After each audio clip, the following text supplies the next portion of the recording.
Have you ever wondered what happens when the oldest warrior traditions meet the deadliest modern warfare? What if I told you that sometimes the simplest idea, the one everyone calls stupid, becomes the difference between life and death for an entire battalion? Before we dive into this incredible story, I need your help. First, comment below telling me where you're from. Second, hit that subscribe button because this channel needs your support to keep sharing these secret stories that changed history. Now, let's uncover what really happened in the jungles of the Pacific. The island of Bougainville sat like a dark emerald in the Solomon Sea, its dense jungle canopy hiding secrets that would cost thousands of American lives in the winter of 1943. The morning mist clung to the trees like gossamer threads, and somewhere in that green hell, Japanese snipers waited with the patience of stone statues. They had turned the island into a killing field, and every American advance came at a terrible price. Private First Class Samuel Whitehorse stepped off the landing craft onto the black volcanic sand, his boots sinking into the beach as mortars screamed overhead. The Navajo code talker had been reassigned to the 3rd Marine Division after his unit suffered devastating losses at Tarawa.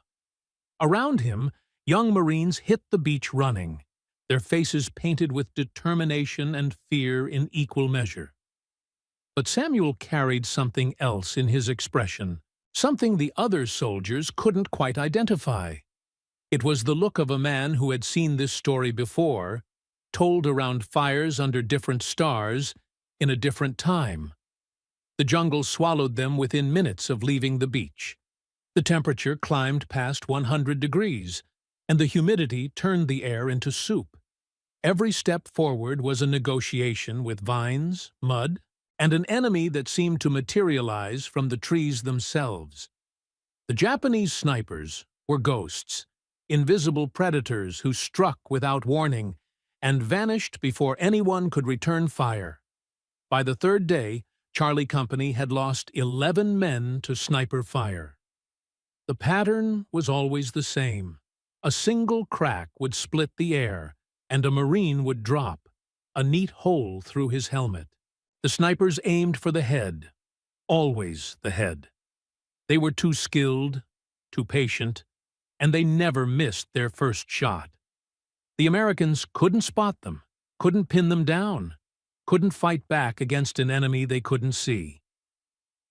Lieutenant Marcus Henderson gathered his squad leaders in a small clearing, their faces drawn with exhaustion and frustration.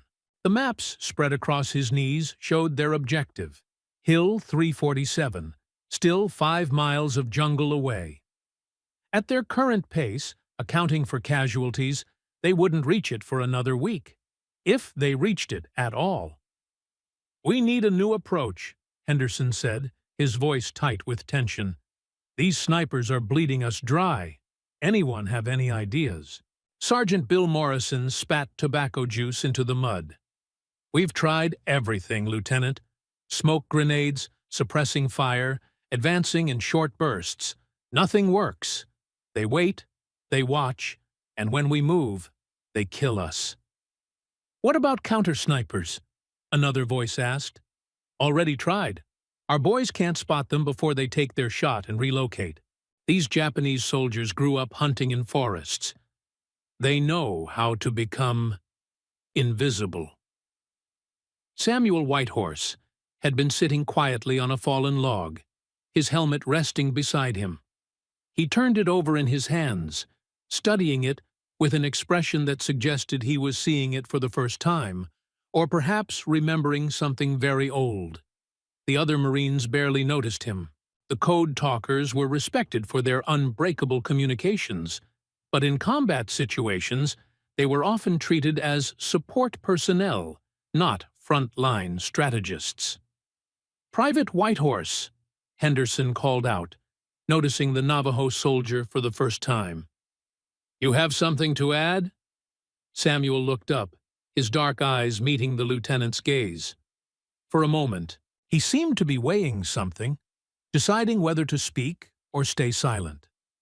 Then he stood, picked up his helmet, and walked to the center of the group. "My grandfather told me a story once," Samuel began, his voice quiet but carrying in the humid air, "about how the Dene hunters would track mountain lions in the canyon country. The cats were smart, too smart to be hunted directly. They would watch from the rocks above, invisible, waiting for the hunter to make a mistake. So our hunters learned to make the cats think they saw something they didn't." Morrison frowned. "Son, we don't have time for campfire stories." But Henderson raised a hand. "Let him finish." Samuel held up his helmet. "The snipers aim for these. They shoot at movement, at the shape of a helmet moving through the jungle. What if we gave them targets that weren't targets? What if we made them waste their ammunition shooting at nothing?" "Decoys?" Henderson asked, leaning forward with sudden interest. "Not exactly," Samuel replied. He walked to the edge of the clearing and broke off a sturdy branch, about 4 feet long. Then he jammed his helmet onto the top of the branch and held it up. "We put our helmets on sticks and poles. We make them move through the jungle ahead of us, beside us, everywhere. The snipers see movement. They see helmets. They shoot. But they're not shooting at us. They're shooting at shadows." There was a long silence. Several Marines exchanged glances, and someone in the back snorted with suppressed laughter. "That's the stupidest thing I've ever heard," Morrison said flatly. "You want us to wave our helmets around on sticks like we're in some kind of puppet show? Those snipers aren't idiots, Private. They'll see right through it." "Will they?" Samuel asked. "You said yourself they grew up hunting in forests. Hunters trust their instincts, their first impression. They see movement, they see a target, they shoot. By the time they realize it's a decoy, they've already given away their position. And more importantly, they've wasted a bullet." Henderson stood up, brushing mud from his uniform. He walked over to Samuel and took the helmet on a stick, holding it at arm's length. In the dappled jungle light, with the helmet bobbing slightly, it did look remarkably like a soldier moving through the underbrush. "How many shots do you think a Japanese sniper carries?" the lieutenant asked. "Maybe 30 to 40 rounds," Morrison answered grudgingly. "They can't resupply easily out here. Every bullet counts. And if we make them shoot 3 times as many rounds as they normally would," Henderson continued, his voice gaining energy, "we drain their ammunition. We force them to relocate more often, which means more chances to spot them. We turn their greatest strength into their weakness." "Sir, with all due respect," Morrison interrupted, "this is ridiculous. We're United States Marines, not a traveling circus. What are the other companies going to say when they see us marching through the jungle with our helmets on sticks?" Henderson turned to face his sergeant, and his expression had hardened into something carved from stone. "Sergeant, what they're going to say is how the hell did Charlie Company stop losing men to sniper fire? Private Whitehorse, I want you to show every man in this company how to make these decoys. We implement this immediately." The word spread through Charlie Company like wildfire, and with it came a wave of skepticism that bordered on mutiny. Marines gathered in small groups, muttering about the stupid Indian trick, and wondering if the lieutenant had finally cracked under the pressure. Several squad leaders openly questioned the order, and at least one threatened to refuse. But Samuel moved through the company with quiet determination, showing each squad how to select the right branches, how to secure the helmets, how to move them in ways that mimicked human movement. Some Marines participated grudgingly, treating it like a joke. Others, particularly those who had lost friends to the snipers, were willing to try anything. Private Tommy Rodriguez was one of the skeptics. The kid from El Paso had joined the Marines 3 months after Pearl Harbor, dreaming of heroic charges and medals of honor. Instead, he'd found himself slogging through jungles, watching friends die to enemies he never saw. When Samuel approached his squad with the helmet decoys, Tommy laughed outright. "No offense, White Horse, but this is the dumbest thing I've ever seen. You really think professional Japanese snipers are going to fall for this?" Samuel didn't smile, didn't argue. He simply said, "Help me make one for your squad, Rodriguez. If it doesn't work, you can tell me I was wrong. Deal." Tommy shrugged and helped fashion 3 decoys for his squad. They looked absurd, like something children would make for a school play. But orders were orders, and the lieutenant had been clear. The next morning, Charlie Company resumed their advance toward Hill 347. But this time, they moved differently. Ahead of the main body, scattered through the jungle at intervals of 20 to 30 yards, helmet decoys bobbed and weaved through the vegetation.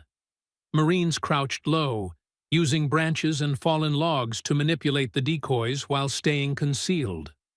To an observer watching from above, it looked like a much larger force was moving through the jungle, with soldiers everywhere. They had been advancing for maybe 20 minutes when the first shot rang out. A helmet jerked backwards off its pole, the bullet punching clean through the steel. The shot had come from a banyan tree roughly 100 yards to the northeast. "Don't return fire," Henderson whispered urgently into his radio. "Keep moving the decoys. Let him think he hit someone." Another shot from a different direction. Another helmet spinning away into the undergrowth. Then another. The jungle erupted with the crack of rifle fire, but it was all coming from the Japanese positions. The American Marines stayed low, kept moving their decoys, and counted the shots. Tommy Rodriguez lay behind a rotting log, working 2 helmet decoys on either side of his position. He watched in amazement as a sniper round smashed into the helmet to his left. The shooter was so close, Tommy could hear the metallic click of the bolt action as the sniper chambered another round. The Japanese soldier was focused entirely on the decoys, convinced he was racking up kills. "Holy hell," Tommy whispered to the Marine next to him. "It's actually working." For 3 hours, Charlie Company crept forward while Japanese snipers blazed away at their helmet decoys. The Americans counted over 100 shots, maybe more. They lost 15 helmets, but not a single man. More importantly, the constant firing allowed the Marines to triangulate sniper positions with unprecedented accuracy. Henderson marked each location on his map, building a picture of the enemy defensive network. That afternoon, with the sniper positions identified and their ammunition presumably running low, Henderson called in artillery strikes on the marked coordinates. The jungle erupted with high explosive shells, turning the sniper nests into craters. Charlie Company advanced again, this time meeting only scattered resistance. By sunset, they had covered more ground in one day than they had in the previous 3 combined, and they had done it without losing a single soldier to sniper fire. Word of the helmet trick spread through the 3rd Marine Division like electricity. By the end of the week, every company advancing through Bougainville was employing variations of Samuel Whitehorse's strategy. Some units got creative, adding uniform shirts to the decoys or using multiple decoys to simulate entire squads on the move. The Japanese snipers, deadly efficient for months, suddenly found themselves shooting at shadows and running out of ammunition. Intelligence reports confirmed what the Marines suspected. Intercepted Japanese communications spoke of confusion and frustration. Snipers were reporting kills that weren't reflected in American casualty reports. Some Japanese commanders suspected their snipers were lying about their effectiveness. Others thought the Americans had developed some new form of armor that made headshots ineffective. None of them understood what was really happening until it was too late. But Samuel Whitehorse understood something that the military strategists and the Japanese commanders had both missed. He understood that every advantage contains the seeds of its own weakness. The Japanese snipers were too skilled, too confident in their abilities. They had been trained to trust their instincts, to shoot at movement without hesitation. That split-second decision, repeated thousands of times successfully, had become an automatic response, and automatic responses can be exploited. Lieutenant Colonel James Harrison, commander of the 3rd Battalion, summoned Samuel to his field headquarters 3 weeks into the Bougainville campaign. The Navajo private stood at attention in the mud outside the colonel's tent, wondering if he was about to be reprimanded for something. Instead, Harrison emerged with his hand extended for a handshake. "Private Whitehorse, do you have any idea what you've done?" Harrison asked, his voice filled with something between wonder and disbelief. "Sir, I just suggested using decoys, sir." "You didn't just suggest decoys, son. You changed how we fight in jungle warfare. The 3rd Division's casualty rate from sniper fire has dropped by 68% since we implemented your tactic. 68%. Do you understand what that means? That's hundreds of Marines who are going home to their families instead of going home in boxes." Samuel felt uncomfortable with the praise. "It was just something my grandfather taught me, sir. About hunting and patience." Harrison studied the young Navajo soldier for a long moment. "Your grandfather must be a wise man. The Marine Corps is recommending you for a commendation. But more than that, I want you to help train other units in this technique. We're fighting Japanese snipers all across the Pacific. What you've developed here could save thousands of lives." Samuel agreed, though he never sought recognition or glory. Over the following months, he traveled to various Marine units throughout the Pacific Theater, demonstrating the helmet decoy technique and its variations. Some officers embraced it immediately. Others dismissed it as beneath the dignity of the Corps, only to adopt it quietly after their casualties mounted. The helmet trick, as it came to be known, evolved and adapted. Marines learned to vary their patterns, to make the decoys move erratically, even to rig them with simple mechanical devices that created movement without requiring a Marine to manipulate them manually. Some units used the decoys to draw fire and pinpoint sniper locations for counter-sniper teams.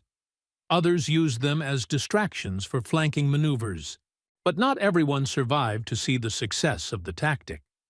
Tommy Rodriguez, the kid from El Paso who had mocked Samuel's idea, was killed 2 months later on Guam when he raised his head too high while repositioning a decoy. The irony wasn't lost on the survivors of Charlie Company. The trick that saved so many lives couldn't save everyone. Samuel carried that weight with him through the rest of the war. Every letter of commendation, every thank you from a grateful Marine, felt like a stone added to an already heavy load. Because he knew what the official reports and the medals didn't acknowledge. He knew that his trick, brilliant as it was, had only shifted the calculus of death. It hadn't stopped the killing. It hadn't ended the war. It had simply made the mathematics work slightly more in America's favor. The war ground on through 1944 and into 45, and Samuel Whitehorse moved with it like a shadow, training units in the Marshalls, the Marianas, and eventually the Philippines. But something began to change in him, something that the other Marines noticed but couldn't quite name. He grew quieter, more withdrawn. His eyes took on a haunted quality, as if he was seeing something beyond the physical battlefield, something that existed in the spaces between bullets and blood. It was during the Battle of Iwo Jima that Samuel first started having the dreams. Not nightmares exactly, but visions that felt more real than memory. In these dreams, He walked through a forest that was somehow both the Arizona canyon country of his childhood and the jungles of the Pacific. And in this forest, figures moved among the trees. Not Japanese soldiers, not American Marines, but something older. Shapes that wore the faces of warriors from 1,000 different battles across 1,000 different years. Private James Chen, a young Marine from San Francisco who had been assigned as Samuel's assistant during training sessions, noticed the change first. They were camped on the northern beaches of Iwo Jima, 3 days into the bloodiest battle of the Pacific War. The volcanic ash fell like black snow, and the stench of sulfur filled the air. Samuel sat alone, staring at a helmet decoy he had just constructed, but his hands were trembling. "You okay, White Horse?" Chen asked, settling down beside him. "You look like you've seen a ghost." Samuel didn't answer immediately. When he finally spoke, his voice was barely above a whisper. "How many do you think we've killed with this trick?" Chen blinked in surprise. "What do you mean? We don't kill them. The trick just makes them waste ammunition and reveal their positions. It's brilliant, man. You've saved hundreds of American lives." "But what happens to the snipers after they reveal their positions?" Samuel asked, still not looking at Chen. "What happens when we call in the artillery? When we send the counter-sniper teams? When we burn their hiding places with flamethrowers?" "They die," Chen said simply. "That's war. That's what happens." "So I've killed them," Samuel said. "Maybe not with my own hands, but I created the trap. I baited the line. I'm the one who made them think they were hunting us, when all along we were hunting them." Chen shifted uncomfortably. "That's a weird way to think about it. You did what you had to do to protect your fellow Marines. There's no shame in that." But Samuel shook his head slowly. "In my culture, there's a ceremony you perform after you kill. It acknowledges the life that was taken, the balance that was disrupted. You give thanks to the spirit of the animal or the enemy, and you ask for forgiveness for the necessity of the death. But how do I perform that ceremony for hundreds of men I never saw? How do I ask forgiveness from ghosts?" That night, Samuel wrote a letter. Not to his family, not to his commanding officer, but to his grandfather, the old man who had told him the story about hunting mountain lions all those years ago. In the letter, Samuel described what he had done, how he had taken the ancient hunting wisdom and twisted it into something modern and deadly. He wrote about the lives saved and the lives taken, and he asked a question that had been burning in his mind for months.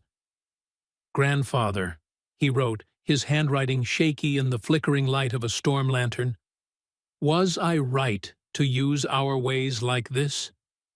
The old stories, the old knowledge, they were meant to help us live in harmony with the world, to take only what we needed, and give thanks for what we received. But I've turned them into weapons. I've used them to kill more efficiently. Does that dishonor our people? Does that dishonor the spirits?" The letter never reached his grandfather. It sat in Samuel's pocket for 3 weeks, before a mortar blast on Okinawa tore his uniform to shreds and scattered the pages across the muddy battlefield. But the question remained, unanswered and unanswerable, a weight that grew heavier with each passing day. The helmet trick continued to evolve in ways Samuel had never imagined. By the spring of 1945, it had become standard doctrine in Marine jungle warfare manuals. Engineers developed mechanical devices that could move multiple decoys simultaneously, creating the illusion of entire platoons on the move. Some units began using the decoys in urban warfare, poking them around corners to draw fire from hidden defenders. The principle that Samuel had discovered, that instinctive response can be weaponized, spread far beyond the jungles of the Pacific. But as the trick became more sophisticated, So did the Japanese responses. Intelligence reports from the spring of 1945 revealed that Japanese officers had begun to understand what was happening. They issued new orders to their snipers. Watch the target for 5 seconds before shooting. Look for signs of life like breathing or natural movement. Aim for center mass instead of the head. The deadliest snipers, the ones who had survived the longest, began to adapt. It was on Okinawa that Samuel encountered one of these adapted snipers, and the encounter would haunt him for the rest of his life. Charlie Company, or what remained of it after Iwo Jima, had been tasked with clearing a village called Kakazu, a collection of traditional Okinawan houses that the Japanese had transformed into a fortress. The village sat at the base of a ridge, surrounded by rice paddies and stone walls. Intelligence suggested there were at least 3 snipers operating in the area, but they had been unusually cautious, taking few shots and relocating constantly.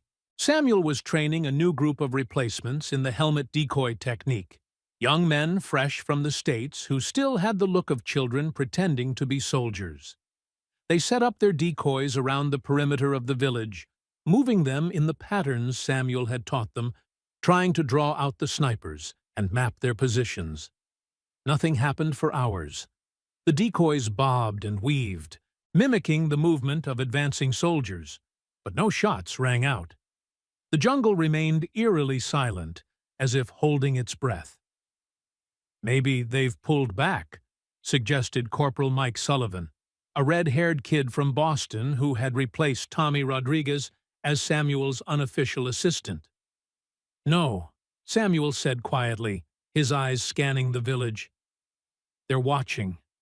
They're learning." And then it happened. A single shot, impossibly fast and accurate, that didn't target a helmet decoy at all. Instead, it struck Private Danny Walsh in the shoulder just as he was repositioning his decoy from behind a stone wall. The bullet found the one moment when Walsh was exposed, the one instant when he had to stand up to move his equipment. The sniper had waited, watching the decoys, until he saw the human hand that controlled them. Walsh went down screaming, clutching his shattered shoulder. Corpsmen rushed forward, but Samuel remained frozen, staring at the spot where the shot had originated. Somewhere in those buildings, a Japanese sniper had just done exactly what Samuel had done months ago. He had turned the trap into a counter-trap. He had watched the hunters and learned to hunt them back. "Incoming fire!" someone shouted, and the village erupted with gunfire. But this wasn't random shooting. Each shot was calculated, precise, targeting the Marines who were manipulating the decoys rather than the decoys themselves. The Japanese had studied the American tactic, understood it, and developed a response. The helmet trick, the brilliant innovation that had saved so many lives, had just become a liability. Samuel found himself pinned behind a collapsed wall, bullets snapping through the air inches above his head. Around him, Marines were abandoning their decoys and scrambling for cover. The careful ambush they had planned had turned into a chaotic firefight. And somewhere in that chaos, Samuel heard something that made his blood run cold. Laughter. It was faint, almost drowned out by the gunfire and the screaming, but Samuel's ears caught it. High-pitched and mocking, coming from somewhere inside the village. Someone was laughing at them. Lieutenant Henderson, now a captain after his promotion on Iwo Jima, crawled over to Samuel's position. His face was covered in mud and blood from a gash on his forehead. "Whitehorse, we need to pull back and call in artillery. This position is too hot." "No," Samuel said, and the certainty in his voice surprised even himself. "If we pull back, they'll just relocate. We'll never find them. I need to go in there." "That's suicide. Those snipers are the best we've faced. They've figured out your trick." "Exactly," Samuel replied. which means I need to figure out their trick. Give me 30 minutes. If I'm not back, then call in the artillery and level the whole village." Henderson stared at him for a long moment, then nodded slowly. 30 minutes. Not a second more. Samuel moved through the village like smoke, using every skill his grandfather and uncles had taught him about moving unseen through hostile territory. He abandoned the helmet, abandoned his rifle, taking only a knife and a pistol. The laughter had stopped, but Samuel could feel eyes watching him, tracking his movement. The sniper knew he was coming. This had become something more than combat. It had become a contest of hunters, a test of skill that transcended nationality and war. The village was a maze of narrow alleys and traditional houses with paper walls. Bodies lay scattered in the streets, both American and Japanese, evidence of earlier fighting. Samuel moved past them without looking, his focus entirely on reading the terrain, searching for the telltale signs of a sniper's nest. He found it in the upper floor of what had once been a merchant's house.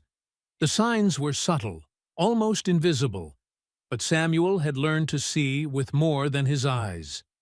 A slight disturbance in the dust on the stairs, a window screen positioned just so to provide cover while maintaining a clear field of fire. And that smell, the acrid chemical smell of spent gunpowder that hadn't quite dissipated. Samuel climbed the stairs with infinite patience, placing each foot with the care of someone walking on thin ice. At the top, he paused, listening.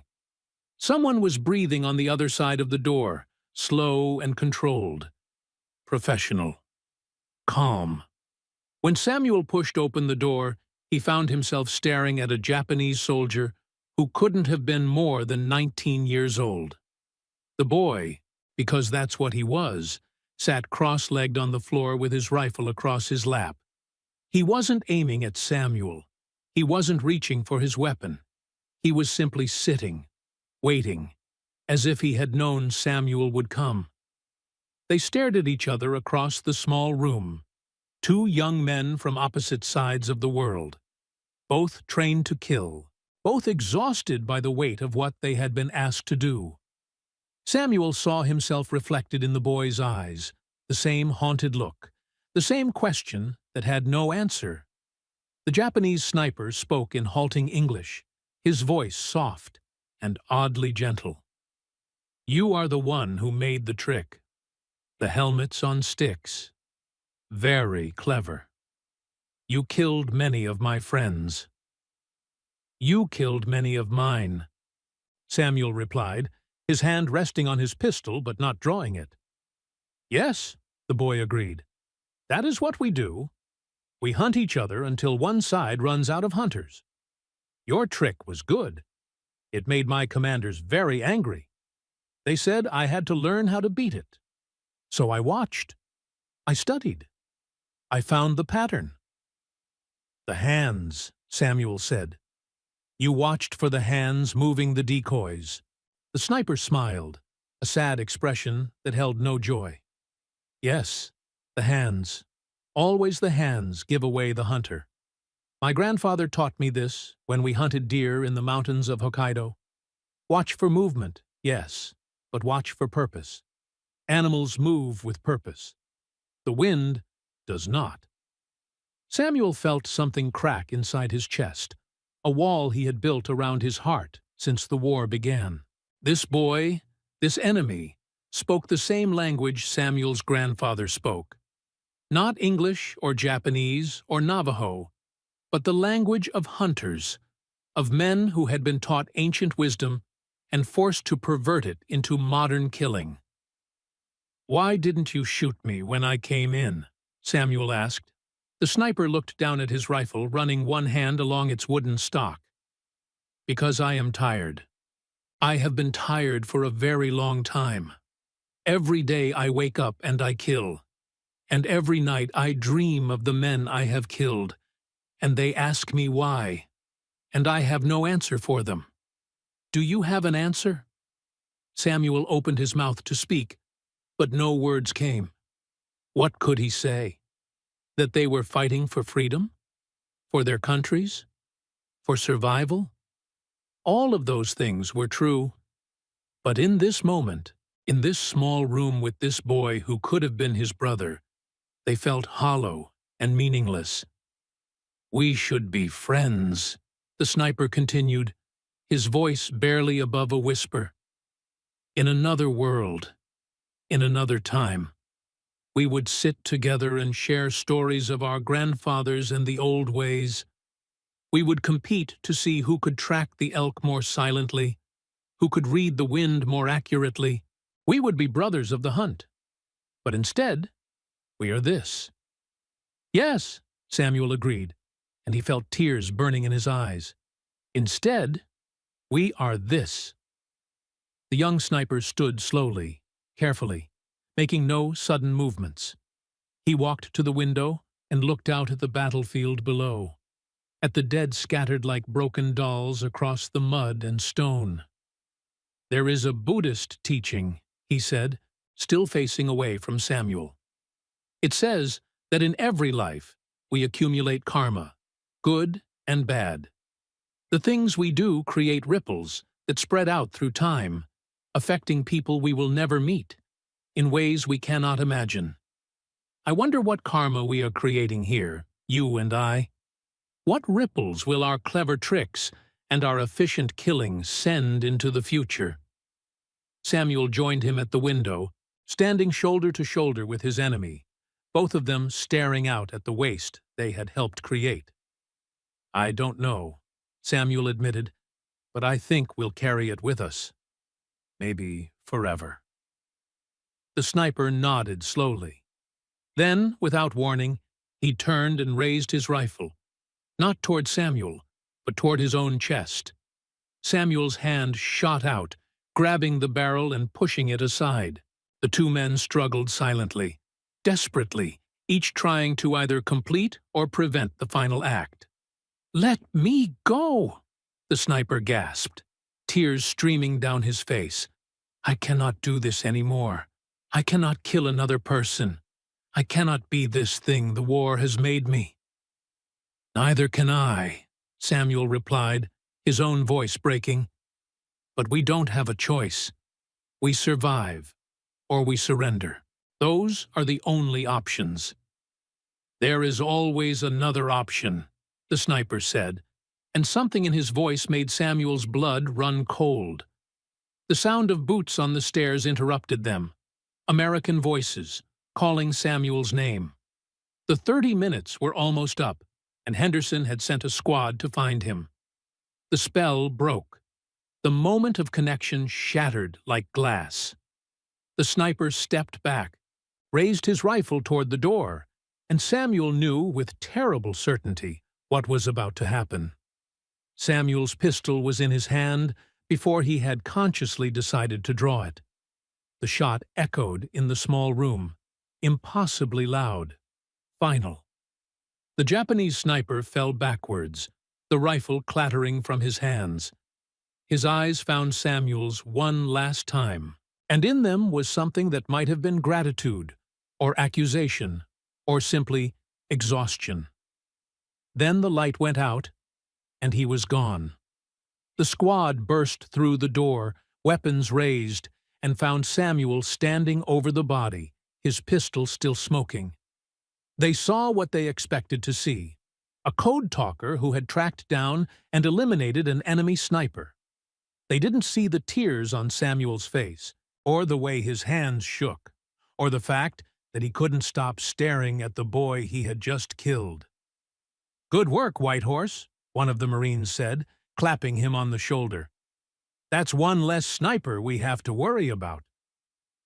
Samuel didn't respond. He couldn't. He was thinking about ripples, about karma, about the stories his grandfather told around fires under stars that seemed impossibly far away now.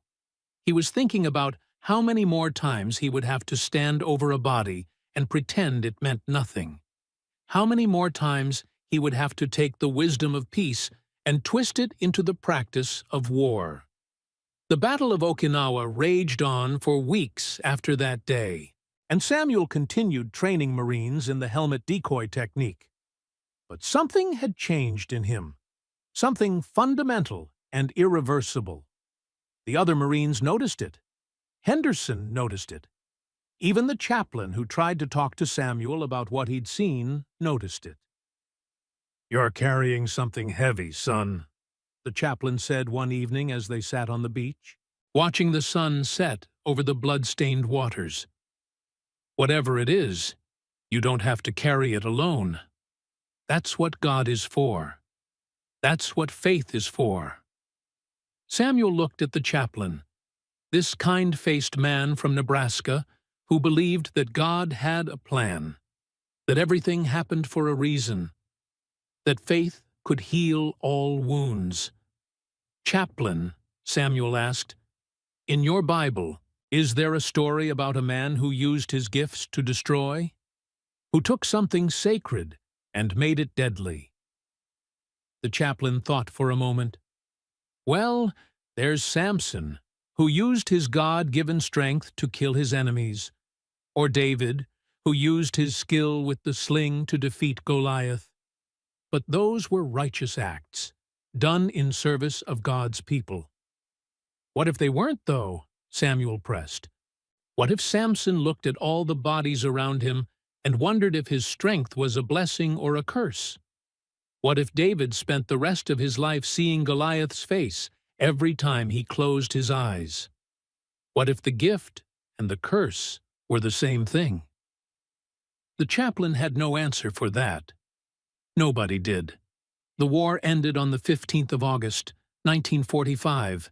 The news reached Samuel while he was training yet another group of replacements, young men who would now never have to use the techniques he was teaching them.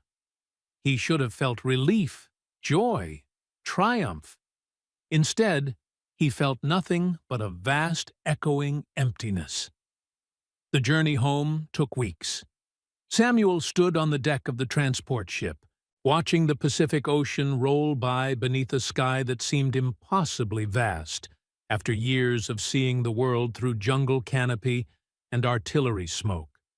Other Marines celebrated around him, drinking contraband sake, singing songs, making plans for the futures they'd thought they'd never have.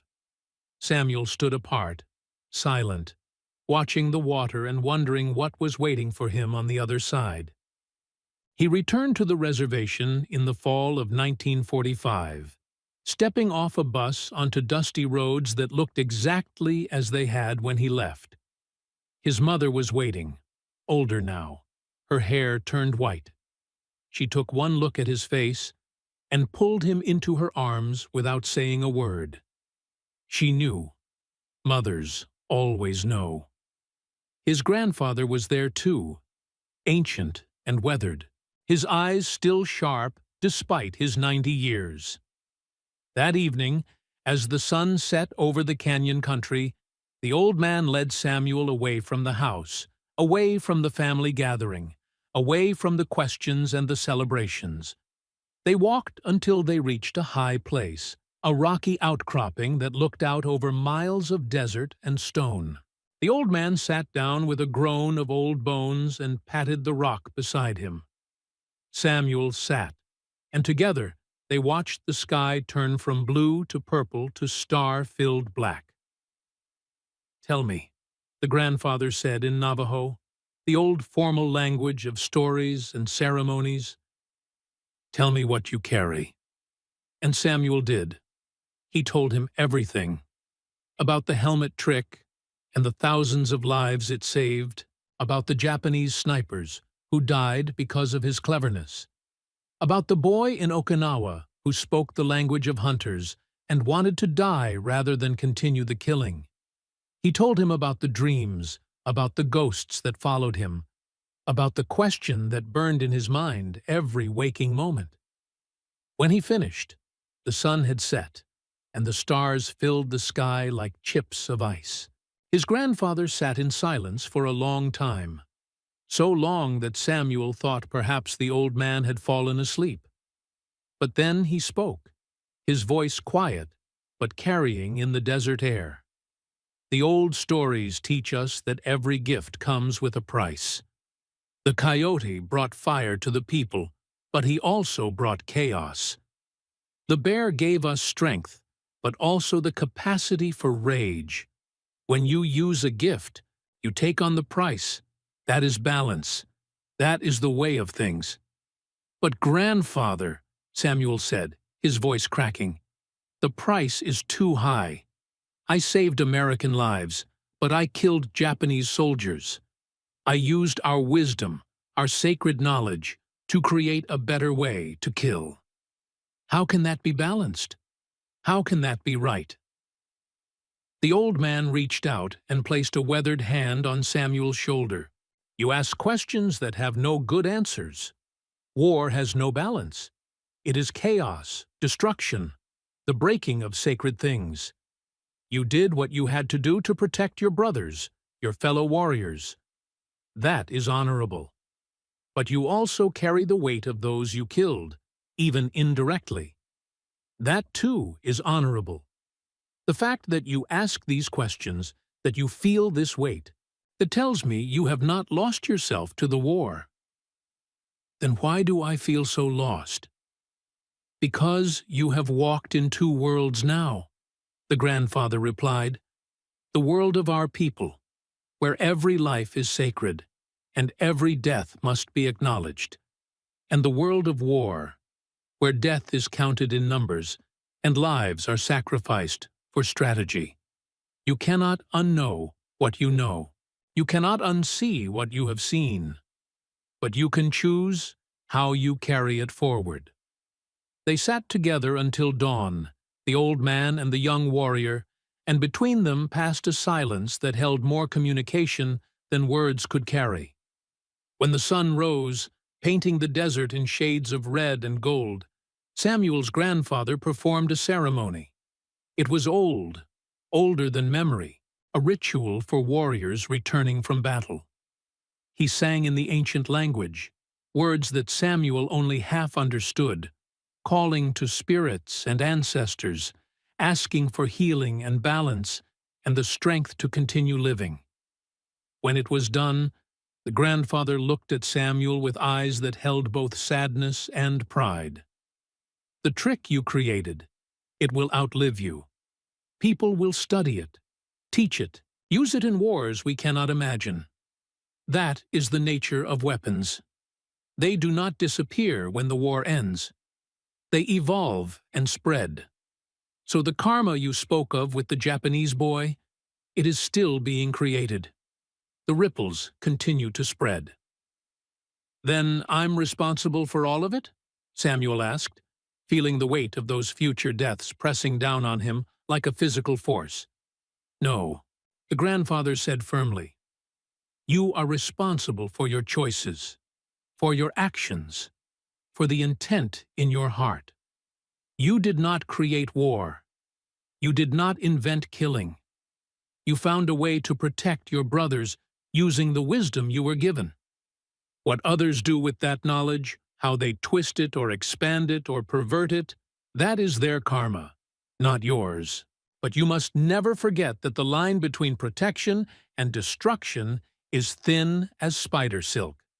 And once you learn how to cross that line, you can never fully uncross it. Samuel returned to civilian life, but he never truly left the war behind. He worked various jobs on construction sites, in factories, always keeping his head down and his thoughts to himself. He married a woman from the Pueblo, a teacher named Maria, who understood without being told that there were parts of him that would always remain in the Pacific. They had 3 children, and Samuel taught them the old stories, but he never told them about the helmet trick or the clever way he had turned hunting wisdom into combat doctrine. The nightmares continued for years. Not every night, but often enough. In the dreams, he walked through endless jungles, finding helmets on sticks everywhere, thousands of them, millions of them, stretching to the horizon. And behind each helmet was a face. Sometimes Japanese, sometimes American, sometimes faces from centuries past or centuries future. And they all looked at him with the same question in their eyes. Why? In 1968, Samuel received a letter from the Marine Corps. They were preparing a new field manual on jungle warfare tactics, and they wanted to interview him about the development of the helmet decoy technique. They offered to fly him to Quantico, to honor him, to make sure his contribution was properly documented for future generations of Marines. Samuel burned the letter without answering, but he couldn't burn away the past. In 1973, a researcher from the Army War College tracked Samuel down, an earnest young captain who wanted to write a dissertation on innovative tactics developed by non-commissioned officers during World War II. The captain sat in Samuel's small living room, drinking coffee that Maria had made, asking questions with the enthusiasm of someone who had never seen combat, never killed anyone, never felt the weight of being clever at death. Your helmet decoy technique is still taught at every military training facility in the country, the captain said, his eyes shining with academic excitement. Did you know that? We've adapted it for urban warfare, for counter-terrorism operations, even for training police officers in hostage situations. It's considered one of the most elegant psychological warfare tactics ever developed by an American soldier. Samuel stared at his coffee cup, watching the ripples spread across the dark surface from the trembling in his hands. I didn't develop it for psychology or warfare. I developed it to stop my friends from dying. Yes, of course, the captain said, not really listening, lost in his theoretical analysis. But the beautiful thing is how you identified the fundamental human instinct, the automatic response pattern, and exploited it. That's genius-level strategic thinking. We've since applied the same principle to other scenarios. For instance, in Vietnam, we used sound decoys to draw enemy fire, thermal decoys to fool heat-seeking weapons. It's all based on your core insight that trained responses can be weaponized. Weaponized, Samuel repeated, and the word tasted like ash in his mouth. Exactly, and the potential applications are endless. We're currently researching ways to use similar psychological triggers in cyber warfare, in information operations. The basic principle you discovered, it transcends the physical battlefield. It's applicable anywhere humans make instinctive decisions. After the captain left, Samuel sat alone in his living room for hours, staring at nothing. Maria found him there after sunset, still sitting in the dark. What did that man want? She asked gently, sitting beside him and taking his hand. He wanted to thank me, Samuel said, for making war more efficient. Maria didn't ask him to explain. She had learned long ago that there were spaces in her husband's past that she couldn't reach, rooms in his soul that remained forever locked. She simply held his hand and sat with him in the darkness, a shared silence that was its own form of understanding. Samuel Whitehorse died on a Tuesday in March of 1997, at the age of 73. It was a quiet death in his sleep, with his family around him. At his funeral, several old Marines showed up, men he had served with, men whose lives had been saved by his clever trick. They told stories about Iwo Jima and Okinawa, about the brilliant Navajo code talker who had outsmarted Japanese snipers with nothing but a stick and a helmet. But none of them knew about the other story, the one Samuel had never told, about the young Japanese sniper who had outsmarted the outsmarting, who had found the pattern within the pattern, about the choice Samuel had to make in that small room overlooking the battlefield, and the weight he carried from that moment forward. Samuel's grandson, a boy named James who had his grandfather's eyes, asked him once, years before the end, what the war had taught him.